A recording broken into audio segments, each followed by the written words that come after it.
Modern people are becoming barbarians. I love the movie The Gladiator. It's one of my favorite movies of all time. When we watch that movie, we typically assume that we're the civilized ones. We're like Maximus. Maximus thought that Rome was the light. What is Rome, Maximus? I've seen much of the rest of the world. It is brutal and cruel and dark. Rome is the light. You have not seen what it has become.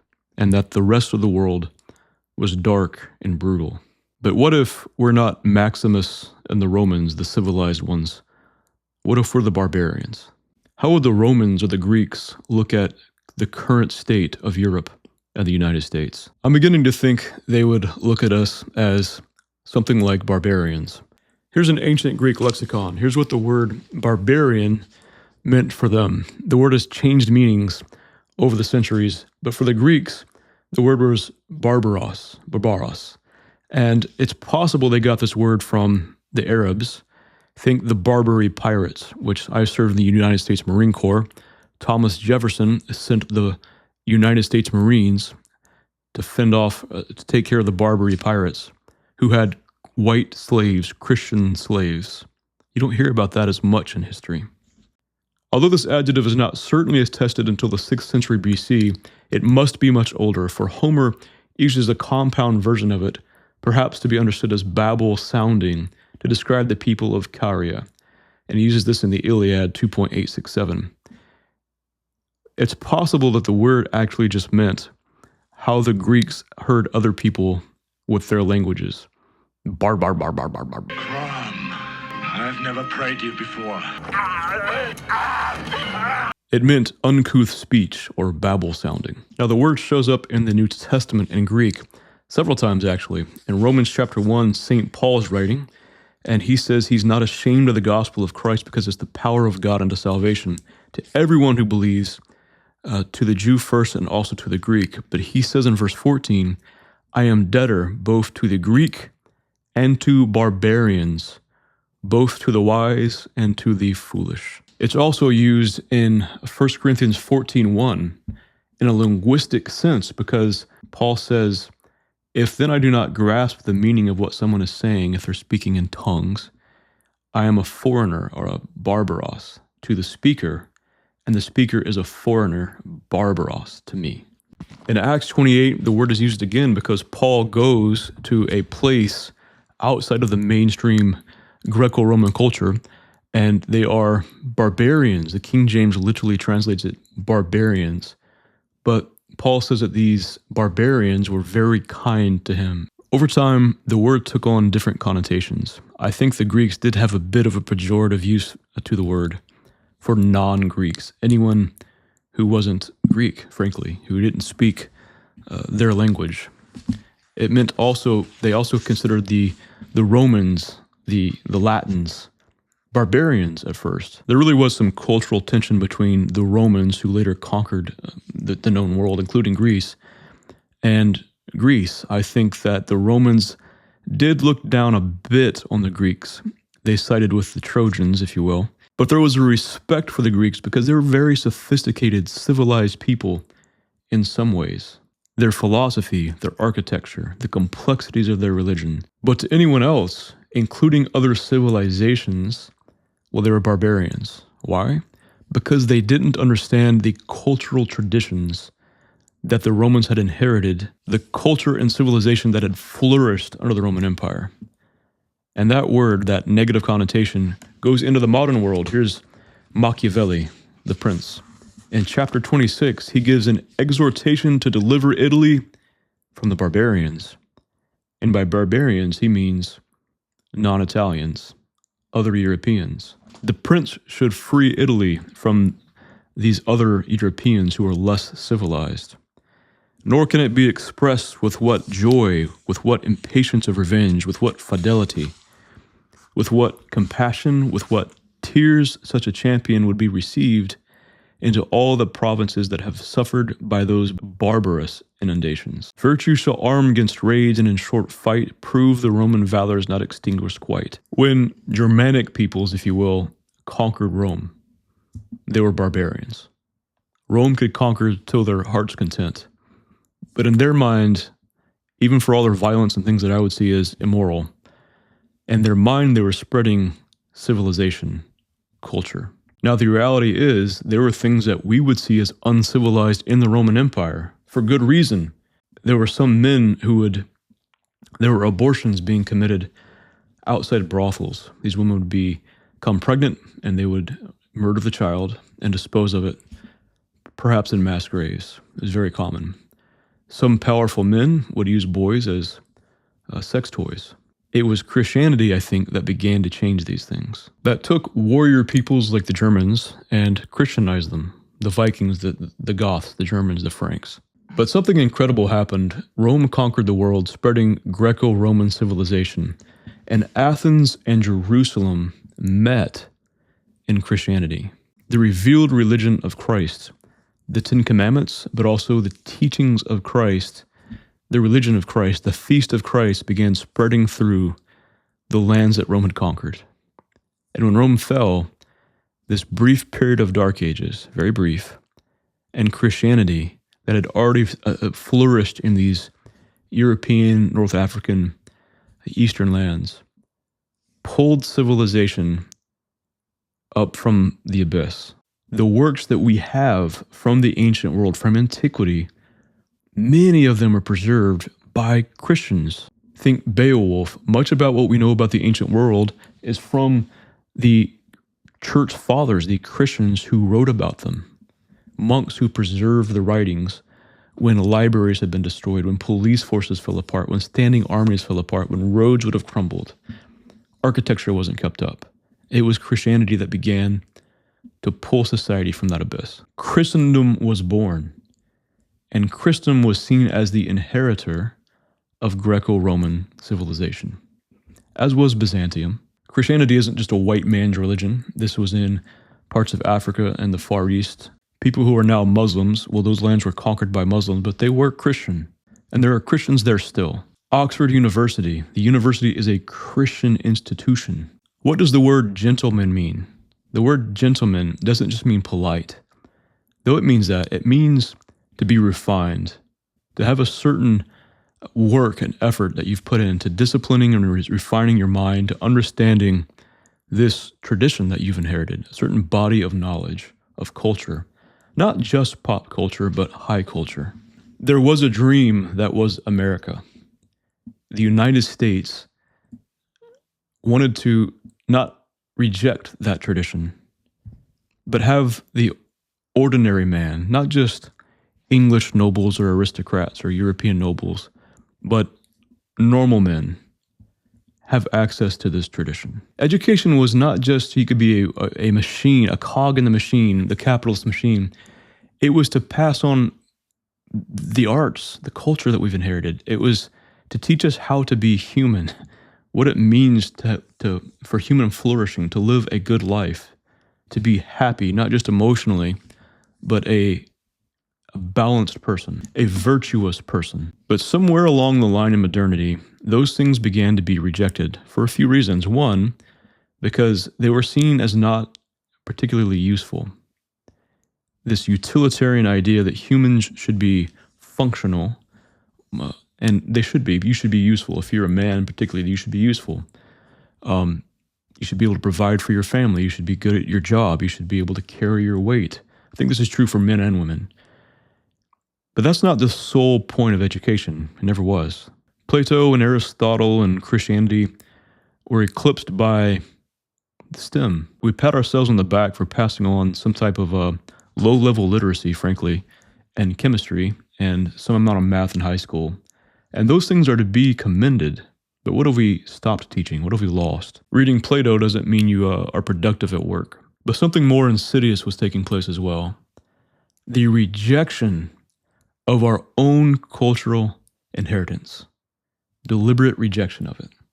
Not just because it wasn't useful, but because it began to be seen as something negative, something from the dark ages, something from the superstitious, unscientific past. And who's to say that the Western tradition belongs in the West any more than any other tradition? I think that Western civilization is big enough, Catholicism is big enough, to absorb truths from around the world. I don't think there's any question of that. It always has. It can take Germanic stories. You could take Beowulf and show the Christian truth in Beowulf. Saint Basil the Great wrote about the value of mythology, even though he said the immoral stuff, the rapes, the adulteries, the affairs, stop up your ears, Saint Basil said.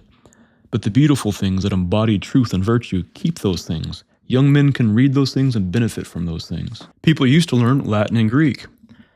And now we've rejected our own culture, our own cultural inheritance. And now we have fake culture. This is a postmodern philosopher, Jean Baudrillard, Simulacra and Simulation. This is the book that the primary cast of The Matrix are required to read. But the idea is now we have not just a real thing, say Christ or the sky, but you have sort of like a simulation of it in art.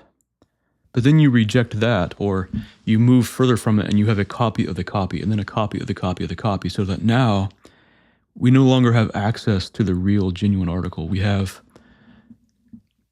simulations. We have a matrix of fake culture that's self-referential. Family Guy references The Simpsons. Simpsons references Rick and Morty. And nihilism all around, making fun of everything from the past and anything meaningful. So what are we left with? People who don't know what Western civilization is, or what the cultures within Western civilization. Each country can have its own culture, but those cultures are within Western civilization. And all of it has been deliberately rejected, deconstructed, fragmented, torn down, and other things attempted to be put in its place. I once commented on a Superman, the official Superman Facebook page years ago, and I said, man, we could really use some truth, justice in the American way right now. And people tried to swarm me, this is quite a while ago now, and said, hold up, what do you mean by the American way? And I could tell they were trying to bait me into saying something they can construe as racist so that they could feel good about themselves. And I said, look, we're on a Superman page. This is what Superman has said for a long time. Yeah, but he's a fictional character. How dare you say the American way? How can you even say what that is? What about the British way? Just the American way. Sam, it's just... Oh, it's just the British way. Good. What does it mean to be Irish or Scottish or Spanish? What does it mean to be Nigerian? What does it mean to be Nicaraguan? To be abundantly clear, I have no problem with having a multi-ethnic land. I think that the Roman Empire did this. I think the Holy Roman Empire did this. But we know what the Roman Empire was. We know the spirit of it. So now we have people who don't even speak our own language as well. I'm not talking about immigrants. I'm talking about us who don't speak English well. Bar. We have people in leadership in the government with PhDs in high academic places in society. People with STEM degrees, and I'm not judging you. That's how we make money nowadays, is with STEM. But we're not taught what it means to be human. We're not taught what it means to be Christian, what it means to be a Westerner. You're not allowed to teach those things. It's a weird mix of you're totally an autonomous individual. You can do whatever you want, including have somebody euthanize you, apparently. You owe nothing to anyone in the past and nothing to anyone in the future. Probably don't even have kids. With overemphasis on individual identity and self-expression and some kind of a power struggle, the will to power, Nietzsche would have a heyday with this stuff. Mixed with some weird postmodern Marxist-leaning cultural zeitgeist they're trying to force upon the rest of us who don't conform. So what do you have? Competing conceptions of everything. What is justice? What is human dignity? What is moral worth? What does it mean to be human? You can be a penguin if you want to be. You can identify as a Greek god. You can literally identify as a chipmunk and still expect to have human rights. Look, I see the problems in the United States and in England. I'm not pretending that these societies are a utopia. They're not. There is no utopia in the past, present, or future. But I've had people try to argue with me that English civilization didn't have more influence on the United States than places from other European cultures or Africa. But they argued with me in English. So now we have people literally tearing apart restaurants, rioting on the streets, punching teachers and police officers, feeling like they're justified for killing CEOs because they don't trust the justice system. And we know nothing of Cicero and very little of Christ. So I'm going to be honest with you. I think that I am part barbarian. I don't think it's my parents' fault. I think it's the last few generations, but it's a spiral. You can't blame one generation. My parents didn't learn it from their parents. Their parents didn't learn it from their parents. And it's been a spiral of bad decisions ever since. And the best I can do is, you see these books behind me. It took me years to collect this and read through them. But look, I took Greek. Some Greek people, some Hellenes, get on my case about how I say Greek. There's different pronunciations of Greek. There's the Erasmus pronunciation. There's modern Greek. There's a reconstructed, an attempt at reconstructing ancient Greek. But listen, I'm an American, and I can read Greek. I can't speak it fluently. But if I try to speak Latin or Greek, you're going to hear my American. I've read Dante, I've read Homer, I've read Cicero, but do I have all the details memorized? I just don't. I have a very busy life. I'm a father, I'm a husband. I have to fix flat tires and repair things that break on the house and try to help people when they call me. And I'm happy to do all of that, but I'm not an academic who lives in this. I didn't grow up with it. I've adopted it. I picked up a book by William James and realized I didn't know what he was talking about, and I had to buy more books to figure out what James was talking about. But those other books talked about other people and things I didn't know about, and so I bought more books and it expanded. I've tried to refine myself, my taste, my understanding, but the reality is, I think the Romans would look at me and say, "You're still a bit of a barbarian." But I've tried to refine myself. I'm not saying that everyone has to be a snob and learn all of this stuff, but what I am saying is Western civilization better start remembering who it is now. If Western Civ is a fabric, it's being unwoven. It's getting a bit threadbare. But here's the thing. There is hope. Here's what the Bible says in Colossians. Here's what Paul says. He gives some moral instruction. Mortify therefore your members which are upon the earth. Fornication, uncleanness, inordinate affection, evil concupiscence, covetousness, which is idolatry, for which things' sake the wrath of God cometh on the children of disobedience, in which you also walked for some time when ye lived in them. But now you also put off all these, anger, wrath, malice, blasphemy, filthy communication out of your mouth. Lie not one with another, seeing that ye have put off the old man with his deeds, and have put on the new man, which is renewed in the knowledge after the image of him that created him. Where there is neither Greek nor Jew, circumcision nor uncircumcision, barbarian, Scythian, bond nor free, but Christ is all and in all. Forbearing one another and forgiving one another, if any man have any quarrel against any, even as Christ forgave you, so also do ye. And above all these things put on charity, which is the bond of perfectness.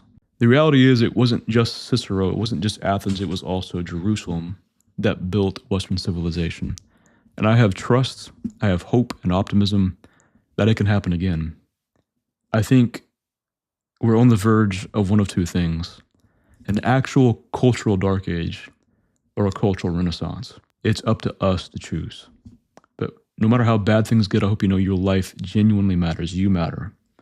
Don't give up. There's always hope. God loves you. People love you. Don't check out early. Thanks for watching. God bless. What we do in life echoes in eternity.